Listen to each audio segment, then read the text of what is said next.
Hello students, welcome to this next lecture of the chapter 2, that is lathe machine. In this lecture we will discuss about different lathe operations, then thread cutting operation and the capstan and turret lathe. So let us start with our first topic, that is the lathe operations. So on the lathe machines there are many different number of operations that can be performed very easily. And what are the meaning of that different operation and where that different operations will be helpful, that we will discuss. So starting with our first one, that is the straight turning operation. So first of all, let us understand what is the meaning of turning. So turning is just a simple operation in which workpiece is rotating and the tool is fed towards the workpiece and the material removal takes place. So in this particular case, there are mainly two to three different types of turning operation. From that, the first one is the straight turning operation. Now the straight turning operation is helpful when the diameter of the workpiece is to be reduced. That means straight turning operation is helpful when diameter of the component needs to be reduced. And for that, when the workpiece is rotating, then this tool is given movement in first workpiece direction, and after that this tool is fed in the longitudinal direction up to which the diameter needs to be reduced. That means the diameter can be reduced over entire length also and up to the certain length also. So in simple words, again, this straight turning operation is helpful when the diameter of the workpiece needs to be reduced. Now the second one, that is the taper turning operation. And as we have discussed in our previous lecture, whenever in any of the component a gradual reduction in the width or thickness direction or in the width or thickness along the length of the component is required, at that time taper turning operation is required. So this taper turning operation is helpful to generate taper on any of the component. Now the third one, that is the facing operation. Now this facing is nothing but the turning operation, but this facing operation is required when length of the workpiece is to be reduced. That means this facing operation is required when length of the component needs to be reduced. So in this also a simple workpiece is rotating and this tool is fed towards the workpiece to remove or to reduce the length of the component, and this operation is also done in step by step manner as the depth of cut cannot be given in larger amount. So in all these three operations, the first one is the straight turning operation, then second one is the taper turning operation, and the third one is the face turning or facing operation. In all these three methods or these three operations, single point cutting tool is used.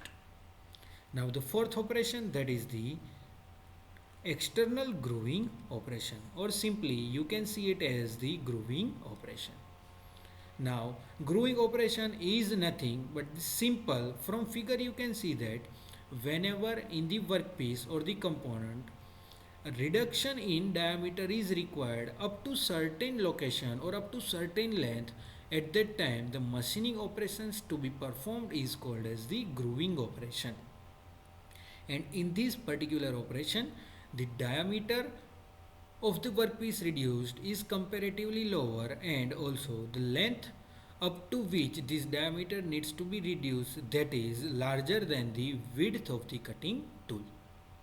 Here you can see that the cutting tool has a different design and it has the wider cutting section. So this type of the larger width cutting tool is used for the external grooving operation. And again, this grooving operation is helpful when one way to reduce a diameter of the component at any certain location and up to a certain length. Now the next one, that is the profiling operation. So this profiling is nothing but whenever on any of the component a certain profile needs to be generated, at that time that cutting tool has given also the movement and that profile direction. So the movement in particular profile direction is helpful to generate that profile on the workpiece, and that type of operation is called as the profiling operation. As you can see in the figure, in this figure, this workpiece needs to be moved in longitudinal direction also, in perpendicular direction also, and it is also needs to be given a movement in the angular direction. So the combination of all these three movement helps us to generate the profile on the component, as you can see on this particular workpiece. Now the next one, that is the face grooving operation. So this face grooving operation is similar to that of the external grooving operation, but in this particular grooving operation, the entire operation is done on the face of the workpiece, whereas in the external grooving, the operation is performed on the external surface or outer periphery of the component. So here similarly you can see that this cutting tool is moved towards the workpiece, or you can say that along the length direction on the face of the component, and this is helpful to generate the grooves on the face of the component. So external grooving and face grooving are almost similar, but these are performed at different location on the workpiece. Now the another lathe operations are the next one, that is the cutting with a form tool. That means whatever the design or the cutting shape is required on the workpiece, that similar type of opposite shape is generated on the cutting tool, and this cutting tool is fed towards the workpiece, and as workpiece is rotating, this cutting tool generates the similar shape as that of available on the cutting tool. So this cutting tool has the shape that is required on the workpiece, and that's why this tool is called as the form tool, and the operation performed using this form tool is called as the cutting with a form tool operation. Now the next one, that is the boring operation. So the boring operation is, in another words, you can say that it is the operation which helps us to enlarge the diameter or the already existing diameter in the component. Or in another word, boring is the operation with which one can enlarge the already existing hole in the component. So you can see from this figure also, and if we say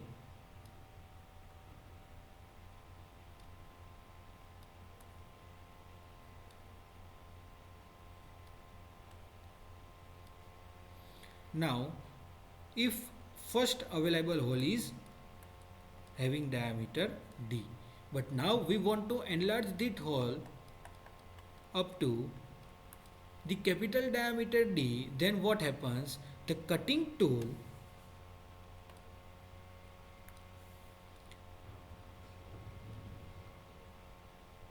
this boring cutting tool is available in this particular shape, and at one end the cutting tool is available which is rotating about its axis. So the rotation of which helps us to enlarge the already available hole, and this tool is fed in downward direction so that the entire already existing holes can be enlarged very easily. So this is the boring operation, and similarly using that tool internal grooving can also be done. Now grooving can be understood very easily, as we have discussed what is the external grooving and the face grooving. Now the next one, that is the cutting off, or this operation is also called as parting off operation.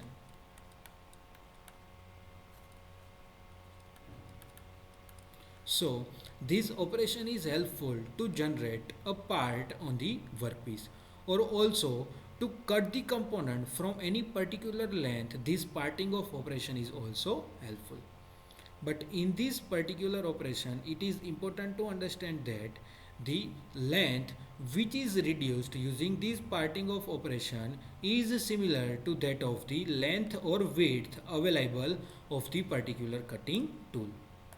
So this cutting tool width is similar to that of the parting of width, and if the parting of width is larger than the available cutting tool width, then that operation is called as the grooving operation. So this parting off is helpful to generate a part on the workpiece or to cut off that part from that particular location. Then this operation is also called as the cutting off operation. Now the next one, that is the threading operation. The operation with which thread can be cut on the component, that operation is called as the threading operation. The next one, that is the drilling operation. So the operation with which hole can be generated on the workpiece, that operation is called as the drilling operation. And for the drilling operation, this drill tool is set on the tailstock spindle, and here during the lathe operation this workpiece is rotating, and this drill tool which is fixed on the tailstock is moved towards the rotating workpiece, and after providing feed one can generate the hole in that particular workpiece. Now the next one and the last one, that is the knurling operation. So the knurling is the operation with which on any of the component diamond type grooving structure can be generated. That means grip like structure can be generated on the workpiece using the knurling tool. So the knurling design that is generated using this knurl tool is like this diamond type structure. So this type of structure on the surface can be generated using this knurling operation. So in this knurling operation, as the workpiece is rotating and the knurling tool is also rotating inside this particular fixture, so the rotation of both is helpful for particular knurling operation. And in this RPM of the workpiece is very slow because both the components are rotating in opposite direction. So up to now we have discussed about the different lathe operation which can be performed easily on lathe machines. Now we will discuss in detail the thread cutting operation and how thread cutting can be performed on the lathe machine. So for that, have a look at the figure as shown over here. So first of all, you can see that the entire basic structure, how all the parts are connected for thread cutting operation. So for that, as you can see, this is the headstock, this one is the live center,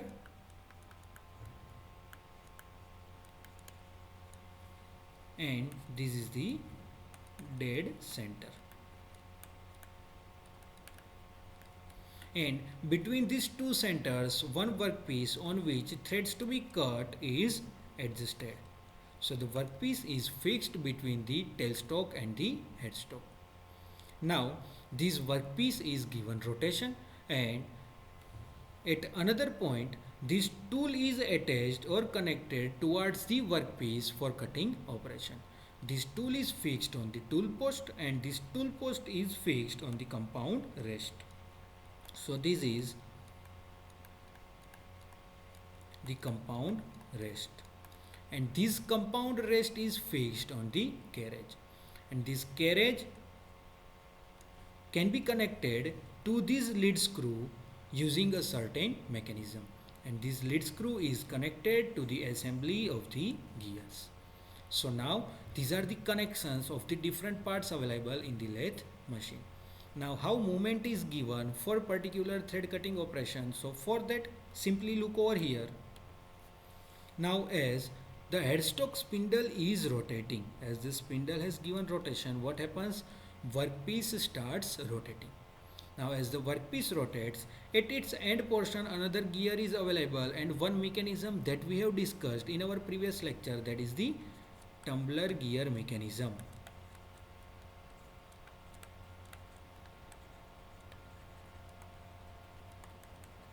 Tumbler gear mechanism is available at the end of the headstock, and with the help of this tumbler gear mechanism The speed is transmitted from this headstock spindle to the lead screw which is connected at the bottom portion. So the speed is transmitted to the lead screw. So now with the rotation of the headstock spindle, this lead screw will also starts rotating. And on this lead screw, a certain amount of pitch is available and with which this lead screw is rotating. Now with the help of the half nut mechanism, this lead screw is connected to the carriage. So this lead screw can be connected to the carriage using half nut mechanism.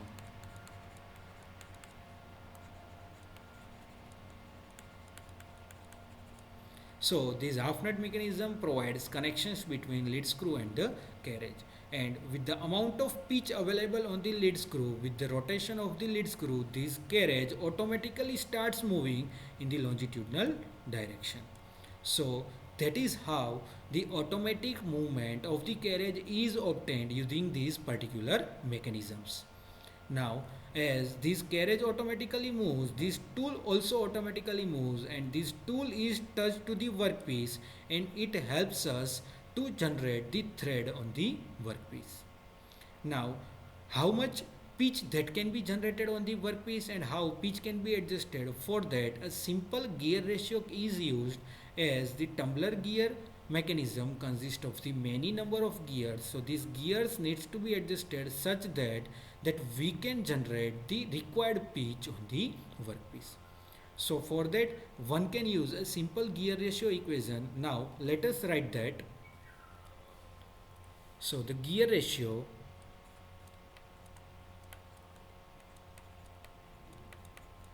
is nothing but the speed of driver divided by the speed of driven. So in our case, which part is the driver and which part is the driven? So let us again have a look at the figure that we have discussed. So you can see from here on which component we need to generate the thread. So we need to generate the thread on the workpiece. And to generate the thread on the workpiece, which part provide the motion? So this lead screw provide the motion for rotation or for the movement or cutting on the workpiece. So here lead screw rotation helps us to cut the thread on the workpiece. So we can write that this lead screw is the driver, and with the driver movement the threads are generated on the workpiece. That means this workpiece is the driven. So we can write in our equation speed of the lead screw divided by the speed of the workpiece. So this is the basic equation that is generated from the gear ratio. Now we also know that pitch of the gear can be written as pi d divided by t, which you have studied during your design subjects. So here, and we also know that velocity, that is equal to pi dn divided by 1000. So keeping all other parameters constant, in this particular equation we can write the relationship between diameter is inversely proportional to the RPM, and from this equation we can write that pitch is proportional to the diameter. As pitch is proportional to the diameter and diameter is inversely proportional to the RPM, one can write that pitch is inversely proportional to the RPM. So using this particular equation in our gear ratio equation, we can write that pitch of workpiece divided by the pitch of lead screw.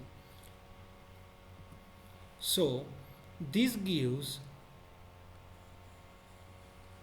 the relationship between the RPM of the driver and driven, that means lead screw and the workpiece, and the relationship between pitch and RPM of different gears. So now suppose if we want to have certain amount of pitch on the lead screw, and we know the pitch of the lead screw, and we want to generate the pitch of the workpiece. So we have the amount of which we need to generate the thread on the workpiece.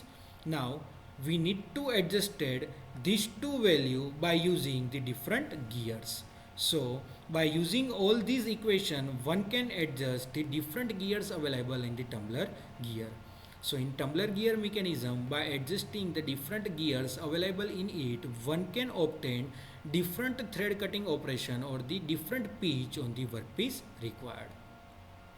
So this is the basic equation with which anyone can generate any number of pitch on the workpiece by setting the gears in tumbler gear mechanism.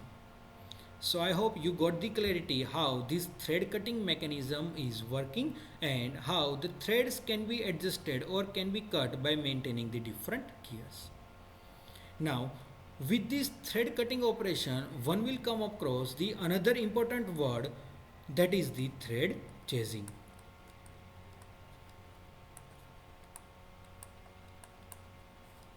So thread chasing is nothing but the repetition of the path of the tool during each and every time when the cut is repeated, because as we know directly the final cut cannot be generated on the workpiece as the large amount of material needs to be reduced. So the final cut is obtained by maintaining a different steps of cut one by one, and during each and every cut the tool needs to follow the same proper path. So the following the same path each and every time during the thread cutting operation, so that particular following of that particular path is called as the thread chasing operation. Means these threads are, or the cutting tool is chasing the already existing threads during cutting operation. That's why that is called as the thread chasing operation. So now we have discussed mainly the different lathe operations and different thread cutting mechanisms with which the threads can be cut on the workpiece. Now we will discuss about the main two important lathe machines that are available in the market, that is the capstan lathe and the turret lathe. So you can have a look from this particular figure, two lathes are shown. The first one, that is the capstan lathe, and another one, that is the turret lathe. Now what is the difference between these two? So there is a difference in design and movement of the tool, but in these both machines the tool post is similar, and in this hexagonal turret is available. So this hexagonal turret has design like this, and on each and every side of this hexagonal different tools can be arranged easily. That means multiple tool can be set on this tool post or on this hexagonal turret. That is the advantage of this capstan and turret lathe. Now considering the design point of view, in the case of capstan lathe, as you can see, saddle is available and above saddle auxiliary slide is available, and this auxiliary slide is sliding above the saddle. Means the location of saddle is fixed, but this auxiliary slide is sliding along the length direction, and at the end of the auxiliary slide hexagonal turret is available. So with the reciprocating movement of this auxiliary slide, that tool are also reciprocating with it. That means the movement to the tool is given by using the auxiliary slide in the capstan lathe. Whereas in the case of the turret lathe, hexagonal turret is directly mounted on the saddle, and for the movement of the tool, entire saddle needs to be moved towards the headstock or away from the headstock. So this is the first difference based on the design between the capstan and the turret lathe. Now the secondly, you can also see from these two figure is that here when the auxiliary slide is reciprocating, as the hexagonal turret is available at the end location, and due to which what happens, load is applied on the downward direction due to the weight of the hexagonal turret, and as the load is applied due to hexagonal turret in the downward direction, there are chances of the vibration as it is hanging at the ending portion. So there are more chances of vibration during cutting in the capstan lathe. And over here, the hexagonal turret is directly mounted on the saddle and there are no hanging portion. That means there are less chances of the vibration. So this is the second difference that you can write based on the capstan and turret lathe. The next one, that is the distance between headstock and the hexagonal turret is comparatively smaller in the case of the capstan lathe, whereas the headstock and the saddle both are adjusted at the extreme position in the turret lathe. That means the distance between headstock and the hexagonal turret is comparatively larger. That means heavy component or larger size component can be easily adjusted on the turret lathe, whereas smaller size component or lighter weight component needs to be adjusted in the case of the capstan lathe. So this is the another difference between capstan and turret lathe. Now other than this, if you see, the tool travel in the case of the hexagonal turret is very lower, whereas the tool travel in the case of the hexagonal or the turret lathe is comparatively larger. That means large amount of material can be reduced very easily in the case of the turret lathe, whereas compared to turret lathe, smaller amount of material is reduced in a single stroke in capstan lathe, as there is a very small gap or the distance is available between the turret, hexagonal turret and the headstock. So the tool movement is very smaller. So this is also the another difference between capstan and turret lathe. Now, so these are the different points that you can consider from the capstan and the turret lathe. Again, I am repeating, in both these lathe machines, one hexagonal turret is available, and on this hexagonal turret, multiple tools can be adjusted very easily. So both have hexagonal turret as a tool post and other difference between the design aspects and the movement aspects that we have discussed up to now. So I hope you got the clarity what is the difference between capstan and turret lathe. So in this entire lecture, we have discussed about the main three important topics. First one is the lathe operation. Second one, that is the thread cutting operation, and the third one, that is the capstan and turret lathe and the difference between capstan and turret lathe. So I hope you got the clarity about all these topics. So looking forward to see you all in our next lecture. Up to then, thank you.